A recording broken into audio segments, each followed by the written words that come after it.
Un boato, le fiamme, poi la nube, sempre più minacciosa e scura. Sono da poco passate le 10 del mattino a Porto Marghera, quando nell'impianto di produzione dell'acetone della Trevi Sigma si scatena l'inferno. A esplodere un serbatoio da oltre 1000 metri cubi di acque reflue. Ci sono dei feriti gravi, poi degli intossicati e il caos. I lavoratori cercano una via di fuga.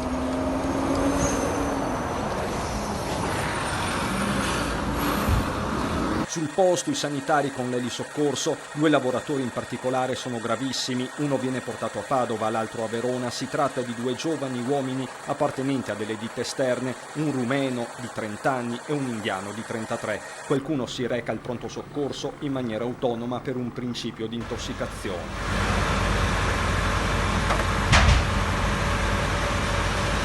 I vigili del fuoco intanto concentrano tutte le loro forze sul sito e arrivano anche i rinforzi da Vicenza, Padova e Treviso. Il dispiegamento è totale, 30 automezzi, 90 operatori, 8 le squadre a terra affiancate dal nucleo NBCR, acronimo che sta per nucleare, biologico, chimico, radiologico. Del resto a scattare è anche l'allerta per la possibile dispersione nell'ambiente di sostanze chimiche.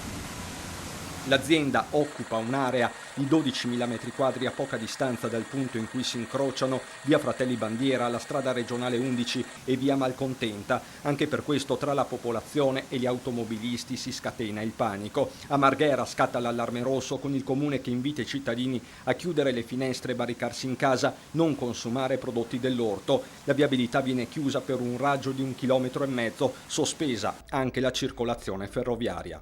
Ma l'allarme si sposta con l'aria e arriva anche nei vicini territori di Padova e Treviso. Dalle amministrazioni locali parte con urgenza lo stesso invito, quello di restare in casa.